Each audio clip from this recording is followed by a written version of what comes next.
এই মুহূর্তে আমি রয়েছি এক সময়কার বাংলাদেশের সবচেয়ে বড় গরুর হাট ও টাঙ্গাইলের ভয়াপুরের গোবিন্দাসী যে গরুর হাটটি রয়েছে সেই গরুর হাটে।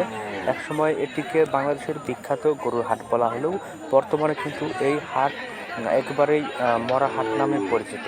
কেননা একটা সময় যখন যমুনা নদী হয়ে বিভিন্ন জেলা থেকে এই হাটে গরু আসতো এবং এই হাট থেকে গরু কিনে নিয়ে কিন্তু ঢাকাসহ ঢাকা, চট্টগ্রাম বা বিভিন্ন জেলায় কিন্তু এই হাট থেকে গরু কিনে নিয়ে যেতেন পাইকাররা।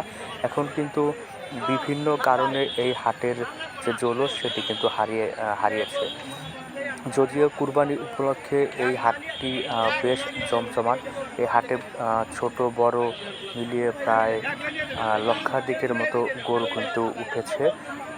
আমরা আপনাদেরকে যেই গরুগুলো দেখাচ্ছি এই গরুগুলো কিন্তু অনেক বড় আকারের গরু। এখানে আমরা দেখেছি গরুর পাশাপাশি ছাগলও কিন্তু এই হাটে রয়েছে।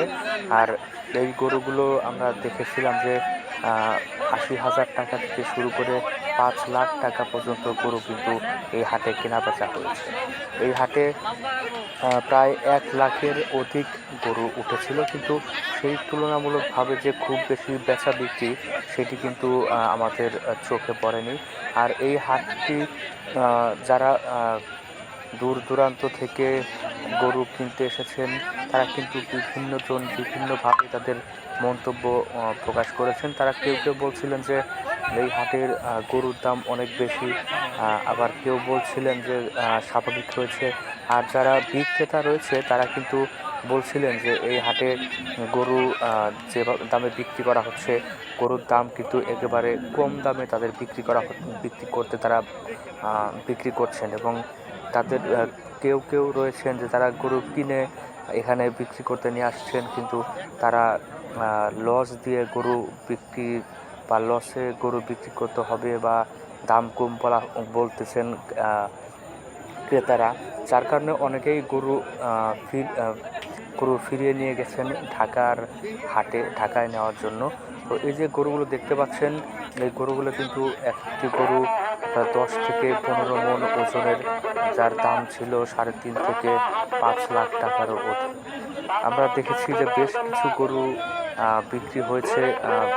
যারা বিক্রি করেছেন তাদের সাথে কথা বলেছিলাম, তারা বলছিলেন কেউ কেউ যে তাদের যে খরচ বা অনেকে আছে যে নিজের খাবার থেকে গরু নিয়ে এসেছেন তাদের যে খরচ সেই খরচও নাকি উঠছে না, এরকম একটি অভিযোগ তারা করছিলেন। আর এই হাটে এক একটি গরু এক একটি গরুর রওনা, যেহেতু হাট কর্তৃপক্ষ রয়েছেন ইজারাদার, যেহেতু এই হাটটি ইজারার মাধ্যমে চলে, তো যারা ইজারা নিয়েছেন তারা কিন্তু যারা গরু কিনেছেন এবং যারা গরু বিক্রি করেছেন উভয়ের কাছ থেকেই কিন্তু যে খাজনা সেই খাজনাটি তারা নিয়ে থাকেন। অর্থাৎ দুজনের কাছ থেকে ১৩০০ টাকা প্রত্যেকটা গরুর জন্য খাজনা নেন।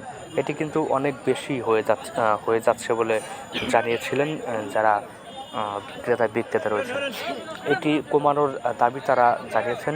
আমরা কথা বলার চেষ্টা করেছিলাম, তারা কিন্তু আসলে আমাদের সাথে ওইভাবে কথা বলতে চায়নি যে এত টাকা কেন নেওয়া হচ্ছে, তারা কিন্তু সে বিষয়ে আমাদের সামনে কথা বলতে চায়নি।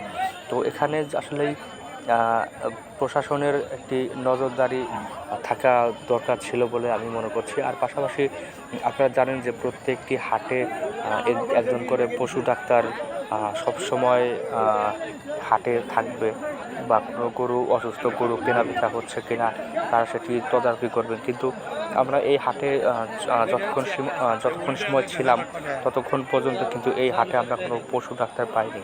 অর্থাৎ কোন গরু অসুস্থ কোন গরু সুস্থ সেটি কিন্তু বোঝার কোনো উপায় ছিল না।